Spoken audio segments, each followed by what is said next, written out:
This is the start to finish guide to making Claude Opus 5 the most useful tool on your computer. I'll showcase real projects and practical use cases, as well as the prompts to build them out and the simple workflows that will double your productivity. First, I'm going to start out with simple Claude automations that will take you less than 10 minutes to set up, but saving you hours of time. Continue, it will start to get more advanced, getting into more of agentic workflows that will help you edit videos, build out games, and build full apps. So the first thing I want to show you is Claude Schedules. Is really simple to actually set up and get going. So if you go over to just claude.ai and then go ahead and click on home, we'll get into code in a minute, but we're going to go ahead and click on scheduled. And so you want to make sure that you have set up all the connectors that you need in order to get this working. So the first thing you're going to do is go to the bottom left corner and you're going to click on settings, and then you're going to go to connectors. So the first thing I want to show you is Claude Schedules. Is really simple to actually set up and get going. So if you go over to just claude.ai and then go ahead and click on home, we'll get into code in a minute, but we're going to go ahead and click on scheduled. And so you want to make sure that you have set up all the connectors that you need in order to get this working. So the first thing you're going to do is go to the bottom left corner and you're going to click on settings, and then you're going to go to connectors. And so from here, you can actually go ahead and add already pre-existing ones. So like the Slack connector, Google Calendar, and then you can also build out your own. But again, that's something a little bit later. So once you have all the ones that you want connected, you're just going to go ahead and click on the add new task. And then you're going to create with Claude. So I'm going to want it to go ahead and check my schedule for the day, seeing if there's any meetings on the calendar, and then giving a summary of what the meetings are and then what times they will start. So it would be just weekly, Monday to Friday. And then we're going to get to doing this just really early in the morning. And the way that we want this pushed is which days do we want to run happen. So Monday, 6 a.m. And then we'll do my Google Calendar because that's what I have connected. And then we will just go ahead and go from there. I have another one, which is just a daily AI text. So every morning it's essentially just going to look at the last 24 hours of news. And then it's going to then tell me what has happened. And I'll see that right there on my phone. And so it's going to go through. And the cool thing about this is that you don't have to have your computer open. You don't have to have your phone open. It does this all in the cloud, and it just automatically does it based on the schedule. So this is a really powerful in that the more connectors that you have, the more data you can pull and then push and send and add. You can even set up one schedule that, pulls all of yesterday's, clients' threads from Gmail, files them away like in the attachments inside of Drive, and then appends them inside of your Notion so that you can see what all the clients have been talking about. And so now you have your tasks for the day. And then that way you can have this run daily. And essentially what used to take about 30 minutes to an hour now happens without you having to do anything. Okay, so going up to the next level, this one is actually something that's not typical and a lot of people recommend, and that is using Claude's new feature that came out about 4 months ago called Claude Design.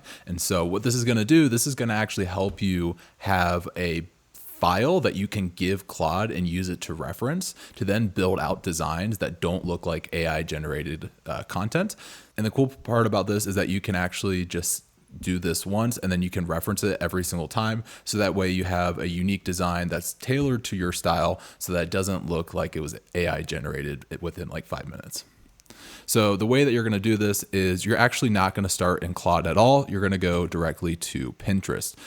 You can see this mood board here that I put together where essentially you're just going to pick, anywhere between 4 to 6 images of things that you like the look of. So within about 30 minutes to an hour, you start to be able to get images that you like. And so from here, you're just going to go here and you're going to right click and you're going to save the image to your desktop or to your downloads folder. And so once you have those images downloaded, you're also going to go ahead and download the Claude Code app. And you're going to click on the home, and in the bottom left corner, you're going to see Design Labs, and you're going to go ahead and open that up. So once you're inside Claude Design, you're going to go ahead and go to Design System, and you're going to click on the purple one right here, and you're going to click on this little arrow, and then you're going to click Create Design System. And then we're going to not use Claude Code, but we're going to connect here. So that way we can actually add the images that we just pulled. And so after you give it a name, it's a little bit confusing, but you can ignore these top ones. If you have a Figma file or a code base, you can link that, but we're just going to use the images that I had downloaded. And so we're just going to go to our downloads and we're going to select those, and then we're going to click open, and that's going to be under fonts, logos, and assets. And then you're you're going to want to describe the images that you just gave it right there. And so we're just going to go ahead and type that in. And so I can actually just use Whisper Flow to go ahead. The type of brand style that we want to use is very minimalistic with bold type, beige colors, and clean fonts. Now, this says it takes 5 minutes. It's actually taken me about 10 to 20 minutes per time. I actually ended up providing it my own website, Shape Meets Form, and it pulled the entire website and all the pages with it. And then it took that and it created the entire brand design from that, which I thought was really cool. But once that is done, you're going to go to the top right corner and you're going to click share. And then you're going to want to export project as HTML. Now, don't do it as the HTML. I tried this. It was a little bit weird and wonky. What's better is that you're going to want to click Project Archive. And so that way you can just export it as a zip file. And so once you have the zip file, you can see that this is all the assets and components. You actually don't have to use any of these at all, which is really cool. You can just literally just take that file, drag it into Claude Code, and then just say reference this for the design style, and it will use all those files and create perfect designs every single time that does not look AI generated. So now we're going to get into the part where we're building out with Opus 5 and using the actual code component of Claude.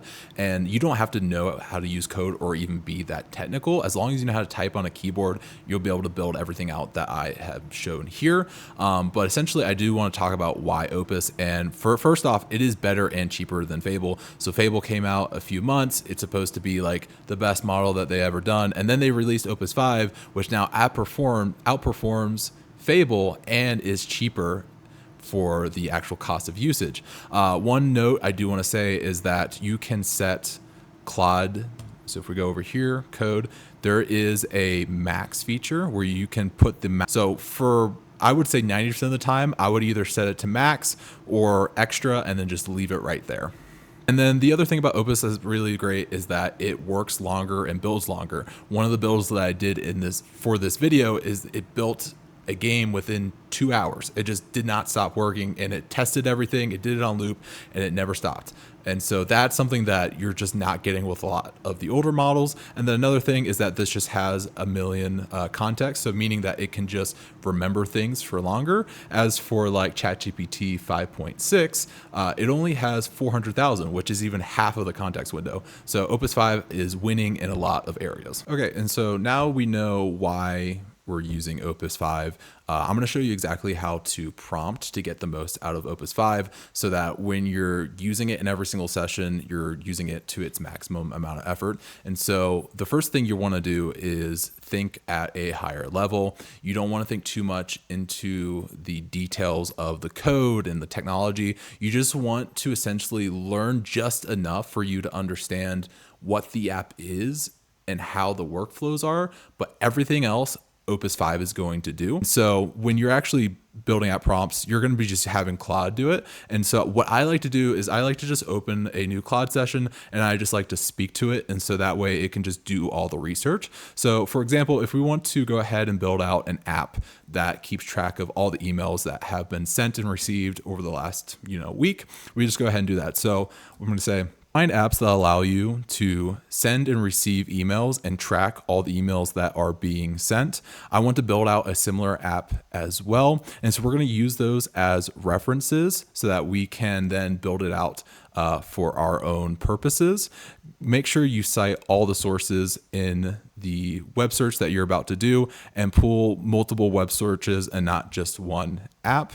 This is the start of every project, big or small, that I do. And this saves me tons of time in the long run because what I'm doing now is I'm learning all the words that I need to tell Claude in order to build out the app. And so right now we're just essentially doing this little bit of research up front so that when we actually create the prompt, we'll have all of those baked in and then we'll just give it to Claude and it will just one shot the app right there. And so what I'm seeing here is there's already apps like Instantly, Smart Lead, email API is great. So it's like, I'm just going to say, take all of the top performing apps that you have listed here and create an entire prompt to then have Claude Code build out this app on loop on my PC. I'm also going to be using Cloudflare to host this. So make sure that it provides a link for me to test it. I also want Claude to do all the testing and all the building on loop. So anytime it runs into a problem, I want it to go ahead and fix it for me before I even look at it. And then we're just going to go ahead and enter that in. So that's something that's really important as well, is that we want to use loops. We want it to essentially build everything out, test it, and then fix it, because Claude actually has its own built-in browser. It can even build out its own set of tools, so then it can test the code that it made, and then it can build it out on loop. So that is prompting Opus 5 to get the most out of it at the start. You'll want to iterate over time as you're building the app, but essentially, just to summarize, you want to think at a high level, you want to plan and research, you want to use loops so that it builds, tests, and does everything for you. You can ask it to build out stages so that it then just like goes one by one in priority, and then you're going to be using Claude or ChatGPT to build all these prompts and do all the research for you. Okay, so now that we have a good understanding of how to actually prompt Opus, the next thing you're going to want to start playing around with is the skills. So I created a LinkedIn post creator where it takes an idea or a video transcript like this one, and it creates LinkedIn posts that has like the images and the whole post built out. And so when I do this, this is the actual final PDF that it creates. So in my last video, I did a test on Opus 5 versus ChatGPT 5.6. And so I literally just handed that to Claude with this pre-made skill, and it built out this entire PDF. And then once you have that done, you're just going to ask it to build a skill. So Claude already has a bunch of prompts on the back end that it knows how to build out skills in the most optimal way. So you really don't have to think too much here. You're just going to tell it what you want it to do, and then it's going to do it. So we're going to go ahead and create the skill right now. The cool part about Claude is that it has skill creations built into it. Go ahead and create a new LinkedIn skill. Don't reference the other LinkedIn skills. I want this one to be able to take an idea or a transcript and then build out a single PNG image so that I can then give this to LinkedIn to post on LinkedIn. And so we're going to go ahead and hit enter and let that work. I always like to go to a new window and not have the context of the past one to actually test out on a fresh one, because this is what I'm going to be using every single time. So to actually activate the skill, it's really simple. You're just going to do /LinkedIn, and then we have image post, which is the name, and then you can just click tab to do the full one. Create a LinkedIn post about building apps with Claude. Make it really simple. Make up all the details. I don't really care. And so you're going to click enter, and it's going to go ahead and run through all that. Now, another cool thing that I should have mentioned at the start of this is because we have that design brand setup that we had created at the beginning of this video, you can give Claude that brand setup in the skill as well. And you can tell it to either reference that brand guide that you had set up, or you can just say, use this as a style reference and build it out with inside the skill. So that way it has a set design style every single time. But that's essentially how you build out a skill that's going to save you tons of time. And so I literally just take transcripts and have Claude build out all my LinkedIn posts doing this exact method. Okay, so the next one I want to showcase is a game that I had built out with Claude. This is it right here. It's essentially a pixel art farming automation game where it has all these like little automations and built in like conveyor belts that create all these like farms that allow you to create all these different resources. And so it even built out entire tech trees. So that as you start from the very beginning, you literally start with nothing and then you start to work your way up to like this really complex automation. I even had it build out, like I didn't build this at all. Like it just like created an example of what the farm would be. And so the way I created this game is just like how I did everything else. It just starts with a prompt and then some research. So I did have an idea for what I wanted this game to be. I wanted it to be pixel art. I wanted it to be a game around automation. And I also like the idea of it being within farms. So I went ahead, I want it to not stop until the game is fully built out. Again, I'm not thinking about any of the tech or anything. I'm just having it build out that prompt. And then the actual final prompt is right here. I went ahead and just copied that. And then I brought it to my new Claude session. And then I had it right here at the top. I also provided these images that, again, I pulled from Pinterest. So that way it had a reference for what the design of the game could look like. When you're providing images, this is the best way to get designs out of it. So I literally just took that one prompt I built, took the second prompt that it had a more detailed version of it, and then I just pasted that in, and it worked for 2 hours straight. It just didn't stop. It tested every single part of it because Claude has a built-in browser. The funny thing is this says that it took 4 hours to build. It took actually 2 hours to build. It created its own GitHub repo, so it backs everything up. And then once it's done, it was there. And so what I think is great about building out a game first instead of an actual real app is it gets you into something that's fun, and it teaches you the fundamentals of building out a bigger thing than that's just like a skill or like a design system as well. All right. And so for this next project, it is probably the most useful thing that I have ever built for myself. And it is a YouTube research machine where it takes all these channels that I have right here, and it tracks the channels and it pulls the videos, and it tells you what videos are trending. So if we go to the video tab here, you can see that this video has performed 61 times better than the average video that was. So this is a video that is an outliner, and this is done better than any other one. And the cool part about this is I can literally just take this video that is doing really well, and I can make a similar video so that I can have my videos perform just as well. And so in order to build out this app, which is very complex and it has a lot of different things going on the back end of it, I literally just went to ChatGPT and I said, automating YouTube content research. That is it. And so I just went on a walk, and I just used I didn't use voice mode. I just used the text to speech on my phone, and I just kept asking it questions. I kept doing things until I got to the very end where I just said, hey, take everything that we talked about here, include this, make sure we have this part, and build out the entire prompt for the app. And then once I did that, I just went ahead and pasted it into Claude, and I had it build it out on loop. Now, the thing about this is that this first pass, because it's a bigger app, it did take a lot more iteration. So once the app was created, I tested everything, I came up with new ideas, I iterated on it, but every process, it probably took about 2 to 3 hours to actually implement every feature that I had. Some of the backend software, so I did during this conversation ask like, how should I host this app? What will be, how will the videos be pulled from YouTube and brought into my app? And so essentially what it told me is like, you want to use Hostinger. You want to use the YouTube API and the public YouTube feeds, pull that directly, and then connect it from there. And so one thing I want to talk about is hosting the app for yourself. So as you're building things out, like you can have Claude just like this video game that we have right here. And this is called a dev server. So your app is technically being run by your computer. And so whenever you connect to your app that's being on your computer, it's through this thing called localhost.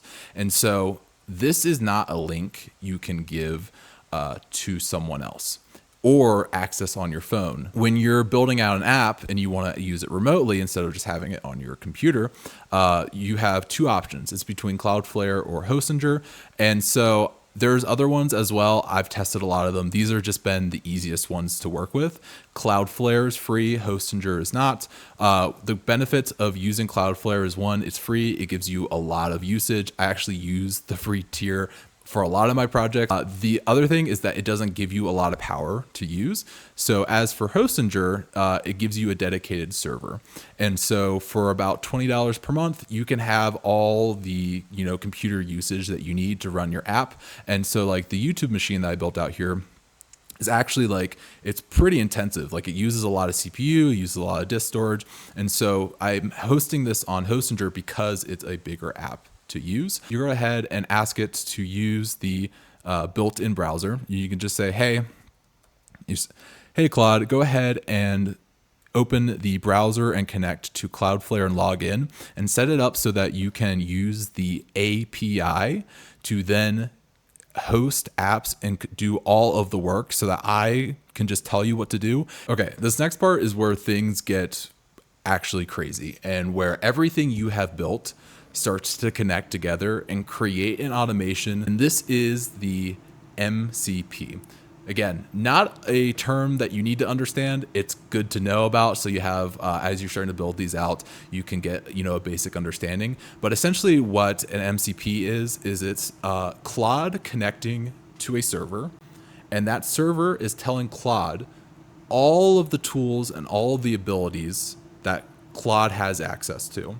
And so I went ahead and set up my own custom MCP that allows me to use my research machine connected to Claude. So to go ahead and set up the MCP on the app that you built out, you're just going to go back to Claude and within the same window where you're building out the app, and you're just going to ask it to create an MCP on the Cloudflare server or Hostinger server that you have the app on. So in this case, create a MCP so I can connect my Claude web session to an MCP connections. And so once you go ahead and hit enter on that, it's going to then use that Cloudflare API that you had set up previously, and it's going to just go ahead and create out the MCP, and it's going to give you a link. And what you're going to do is you're going to take that link and you're going to go to Claude, and you're going to go to the bottom left corner, and you're going to click settings, and then you're going to go to connectors, add custom connector.